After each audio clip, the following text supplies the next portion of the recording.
sur Aix-Marseille en particulier, parce qu'on a eu l'occasion effectivement d'en parler ensemble. Aix est une belle ville, à connotation bourgeoise, avec censément des gens qui vivent avec des revenus confortables. Et je l'expliquais, il y a quand même aussi beaucoup de misère. Quand on fait les maraudes avec les Restos du Cœur, on s'en rend compte aussi. Et la précarité que l'on voit dans ce film, on peut aussi la rencontrer vraiment très très près d'ici, à quelques ronds-points vraiment pas loin, où on a oui, des populations qui sont en précarité, qui ont du mal à s'en sortir, et qui vont avoir effectivement ce discours un petit peu différent, parce que nous, on ne va pas entendre je vis dans un pays merveilleux, je vais m'en sortir. C'est je vis dans un pays où malgré tout on me laisse croupir dans ma situation, et je n'y arrive pas, et je m'en sors pas, et je ne sais pas où aller. Enfin, il y a un peu, alors, que personne ne s'offense de ce que je vais dire,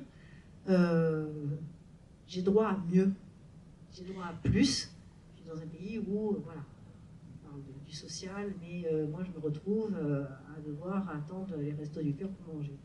Donc il y a voilà, des distinctions comme ça. Par contre, évidemment, la précarité pour les femmes génère effectivement des violences, voilà, plus que chez les hommes. Mais je crois que les violences faites aux femmes, c'est un vrai sujet. Et il impacte et il se diffuse à plusieurs endroits. Mais oui, les femmes précaires dans la rue et avec des enfants, oui, bien sûr, il y en a. Et alors, c'est un petit peu aussi, voilà, toujours pareil, avec mon référentiel législatif français, je me suis posé la question de ce couple qui est donc sans abri avec des petits-enfants. Alors à un moment donné, oui, ils trouvaient une solution, les enfants dormaient chez la tante ou voilà, chez la sœur de... Je me suis posé la question, voilà, comment ça se passe? Est-ce qu'il y a des services sociaux, services de la PMI, qui se préoccupent des enfants qui vivent dans la rue? Oui, parce que c'était aussi pour ça qu'ils avaient mis les enfants chez la marraine, de peur qu'on leur prenne les enfants. Et après, ça a été tout un sujet pour faire les demandes de logement, parce que ça voulait dire se présenter comme étant avec des enfants à la rue. Et donc, il fallait trouver quelqu'un qui prétendait les héberger le temps de chercher le logement. Ensuite, il y a eu la problématique de si, quand ils étaient encore ensemble, si Alissa était accompagnée de Marvin, elle avait le droit à moins d'aide. Donc, elle a eu un premier logement sans Marvin, qui a quand même aggravé aussi les tensions dans leur couple, je pense. Et après, finalement, elle a eu des aides parce qu'un des enfants est épileptique. Et donc, il y a un truc aux États-Unis qui s'appelle Section 8 pour les gens qui ont des formes de non-validité, j'espère bien le dire. Mais donc, c'était le cas du petit d'Alissa et c'était aussi le cas de Freddy. Et c'est comme ça que Lorraine et Freddy en fait, ont pu avoir un logement parce que Freddy a eu son accident qui l'a rendu hémiplégique. Oui, merci pour ce film qui est admirable, bien fait. J'avais une question par rapport au financement du film. Comment ça s'était réalisé, comment vous aviez réussi à financer, et combien ça vous coûtait éventuellement. Je ne sais pas s'il a été rentabilisé. Oui, on ne compte pas sur une rentabilisation, mais disons sur un jeu à somme nulle. Qui est uniquement possible parce qu'on ne s'est jamais rémunéré en fait pendant les 5 ans de tournage. Donc ce qui a permis une immense liberté au tournage parce qu'une fois qu'on est produit, on ne peut plus s'inscrire dans des temps aussi longs. Et donc on a tourné pendant ces 5 ans, on avait toutes les deux d'autres métiers avant qu'on a quittés au cours du tournage. En revanche, à la fin du tournage, on a toutes les deux monté une société de production. Et là a commencé un autre temps long qui était effectivement de trouver des financements et qui n'était pas notre métier. Donc on a appris en faisant et finalement on a eu des financements de la région Île-de-France, de l'équivalent à Washington, qui ont permis pour le coup de faire une post-production au prix, avec des gens super, je dirais un mois après dessus, et de les rémunérer de façon tout à fait normale et en intermittence, etc. Ce qui correspond à 100 000 euros. Et en fait, si on s'était rémunéré normalement, le film en coûterait 200 000. Voilà. Et après, pour l'équipe, personne personne ne m'a demandé, mais comme je veux leur rendre hommage quand même, on a travaillé avec beaucoup de personnes qui ont aussi fait de la fiction, et ce qui a aussi donné cette couleur, enfin, dans notre recherche aussi de rendre une dignité par une recherche aussi formelle et esthétique. Par exemple, l'étalonneuse qui s'appelle Mathilde Delacroix travaille sur 6-7 films de fiction par an et a passé énormément de temps à retravailler les peaux, les couleurs, réfléchir à la colorimétrie qui correspondent à chacune d'entre elles, à leurs univers. Le compositeur Adrien, pareil, il y avait tout ce questionnement. Il y a eu toute une partie au montage son aussi avec Claire Cahu, qui était de réfléchir à quel son on fait remonter. Au montage son, on rajoute des couches sonores et aussi on en enlève. Et parfois, en enlevant un son, par exemple un son dur de la rue, mettons, à un moment où elles vont nous parler de leurs aspirations, on peut partir dans ce rêve avec elles. Et c'est vrai, par exemple, dans la scène de la dispute entre Karl et Michel, qu'on a décidé de mettre en son off, il y avait tout un questionnement sur comment faire pour que les spectateurs et spectatrices soient solidaires de Michel, malgré le fait que Karl, dès le début, quand on est extérieur, ne semble pas être le chic type qu'elle projette. Donc on voulait à la fois pas que les spectateurs et spectatrices soient complètement distanciés et soient dans le jugement des choix de Michel. On ne pouvait pas non plus racheter Karl. Et donc là, il se passait plein de choses au montage. Par exemple, sur cette dispute, plus on faisait remonter les sons directs, par exemple les pas de Michel, etc., plus on était dans un instant présent avec elle, et plus la dispute semblait être dans l'instantanéité, venir de se passer. Ou, voilà. Alors que si on enlevait les sons de ses pas et tout, il semblait qu'elle repensait à quelque chose dans le passé. Enfin, il y avait tout des équilibres comme ça à trouver pour essayer de rester au plus proche d'elle sans les juger. Et tout ça, c'était grâce à une post-production super.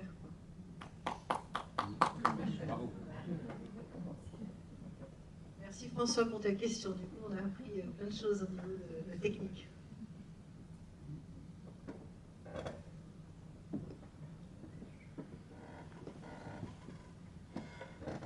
Du coup, comme vous les avez filmés pendant 5 ans, j'imagine qu'il y a dû avoir beaucoup d'heures de rush.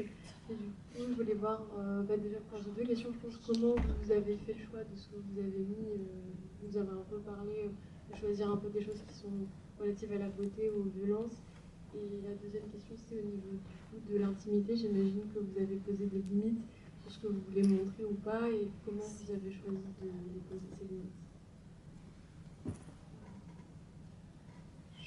Je commence par la deuxième, parce qu'elle me semble plus difficile, mais en fait, il y avait une telle intimité entre nous qu'il y avait aussi un lien de confiance très grand. Et donc, mis à part pour les moments de Lorraine, parce que Lorraine n'était parfois pas en situation de... Enfin, on n'était pas sûr du consentement éclairé, le reste du temps, il y avait une fluidité totale et elle nous disait quand elle voulait plus qu'on filme. Et de toute façon, on a filmé vraiment une infime partie du temps par rapport au moment partagé. Pour Michel, on lui a quand même demandé sur les moments les plus difficiles si c'était bon pour elle de les utiliser. Mis à part ces moments-là, il n'y en a pas eu d'autres où on s'est demandé s'il pourrait y avoir une hésitation de leur côté. Et j'ai déjà oublié ta première question. Pour les rushs. Pour les rushs. Oui, on a d'abord travaillé avec une première monteuse qui, et pour moi, c'était un peu plus douloureux parce que c'est moi qui filme. Et je pensais qu'on allait garder juste les plus belles images, mais pas du tout. Et donc elle avait un premier filtre qui était quels moments sont les plus sincères. Enfin, essayer de trouver les moments qui lui semblaient les plus vrais, où à la fois on voulait qu'elle se raconte comme elle le souhaitait, mais pas que ce soit faux, quoi. Et donc il y a eu ce premier filtre qui a éliminé quand même une partie de ce qu'on avait filmé. Et après, à partir de là, on a plus travaillé donc avec un autre monteur qui s'appelle Giles Gardner, et qui lui a un peu fait ressortir des thèmes communs à toutes les trois et de réfléchir à faire avancer l'histoire, qu'on aille d'un point A à un point B, même si c'était un documentaire, même si, tout en restant dans le vrai, et avec les problématiques liées aussi à la recherche esthétique, c'est-à-dire que les cheveux pouvaient changer de couleur d'une semaine à l'autre, donc on pouvait moins tricher sur comment on agençait les choses.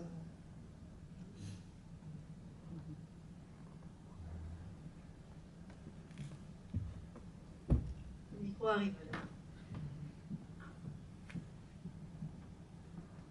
Merci pour pour ce film extraordinaire, d'humanité, vraiment, bien fait, oui, vraiment. Et je voulais partager une lecture, un article hier ou avant-hier dans Le Monde, sur 38 millions d'habitations que compte la France.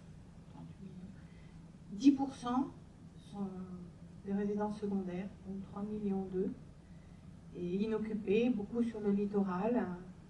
Alors il y a des initiatives, c'est sûr, par exemple, parce que ça vide la vie des communes, en fait, ça empêche, ça fait partir tous les services, tous les commerces. Et donc, en fait, pour essayer de revitaliser leur commune, il y a des maires, je crois que c'est Quiberon, qui soutiennent une association qui loue, en fait, parce qu'un propriétaire occupe sa résidence secondaire 42 nuits. Donc, en fait, ils essayent de louer l'équivalent à des familles avec enfants qui veulent vivre, qui ont trouvé par exemple une mutation pour 3 ans et qui cherchent à se loger dans la commune. Et un loyer moins cher, et c'est une sorte de contrat en fait entre le propriétaire et ces personnes qui sont intéressées, les familles avec enfants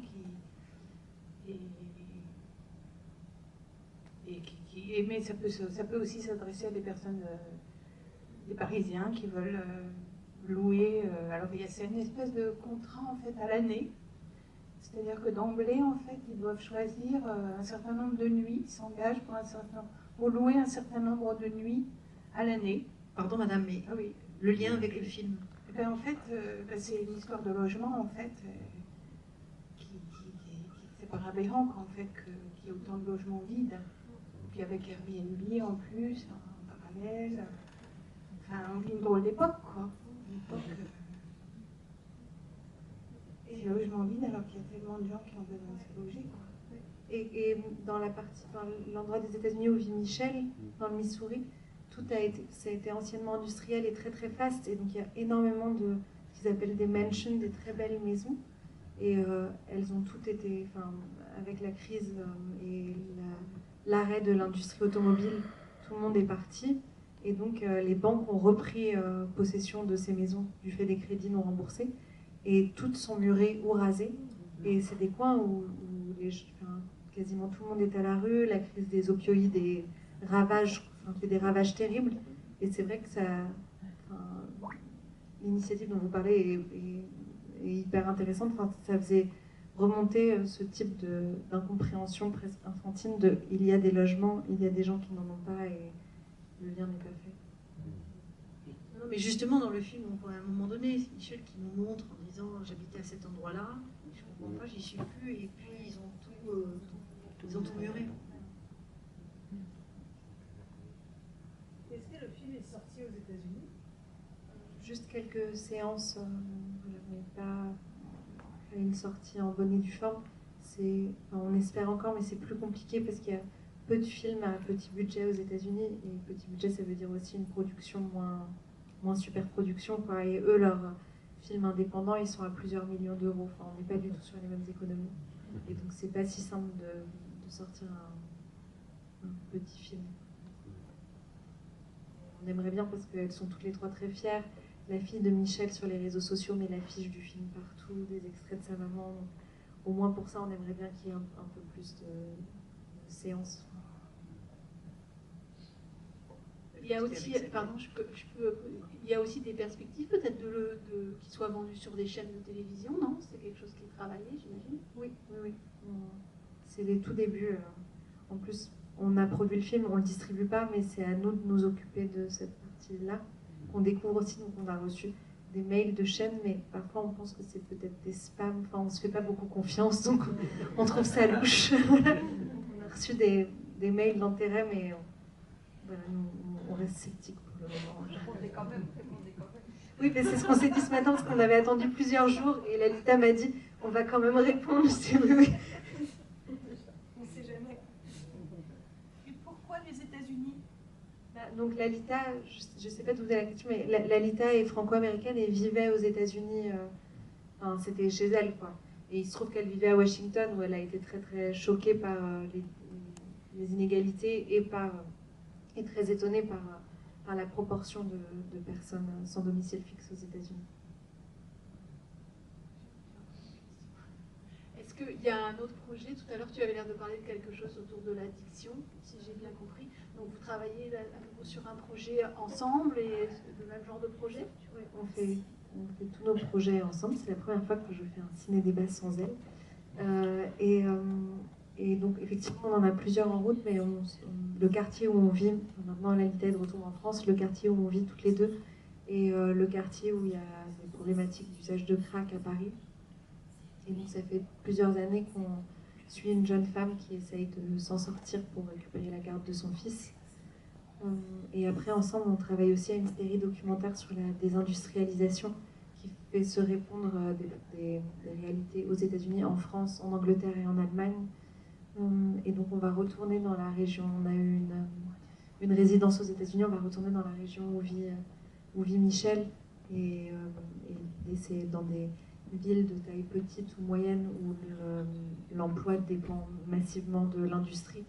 De parler à l'échelle de trajectoires humaines de la désindustrialisation et de ses conséquences aussi politiques, parce que les cartes se recoupent. Enfin, là où vivait Michel, c'était à 82% pour Trump. Michel et électrice Trump, c'est des endroits qui ont été un peu abandonnés politiquement.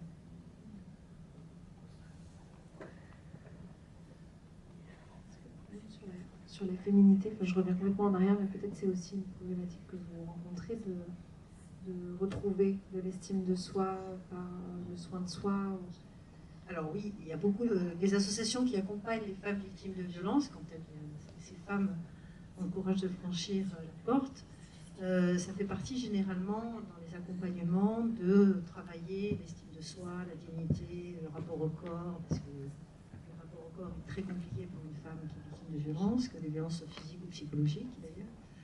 Et oui, ça fait partie des choses qui sont possibles. Donc il y a souvent effectivement des ateliers avec des partenariats avec des écoles de coiffure, d'esthétique, de manucure, pour travailler ça. Et pour avoir pu en initier et pu le constater, c'est vraiment un moment absolument délicieux de voir à quel point vous allez voir ces femmes qui, mais physiquement, se redressent.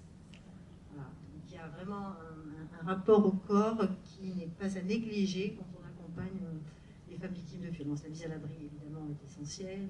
Les accompagner vers un dépôt de plainte quand elles le souhaitent, si elles le souhaitent, oui aussi, mais voilà, les séances avec un coiffeur, une manucure, une esthéticienne font partie des choses effectivement qui sont toujours très pertinentes. C'est pour ça que j'étais très amusée par le changement permanent de couleur. Je me dis, là, il y a un truc quand même, quoi. Il passe son temps à changer de couleur. Et l'autre jeune femme, qui est, alors, il y en a une autre, c'est les perruques, et l'autre qui va quand même aussi souvent chez le coiffeur se faire lisser les cheveux ou pas. Enfin, il y a, voilà, cette relation voilà, au corps, à l'image, au miroir, c'est intéressant parce que même si à un moment donné il est évoqué le fait que j'évite les miroirs, ça fait partie des choses que l'on peut entendre aussi quand on accompagne les femmes victimes de violences.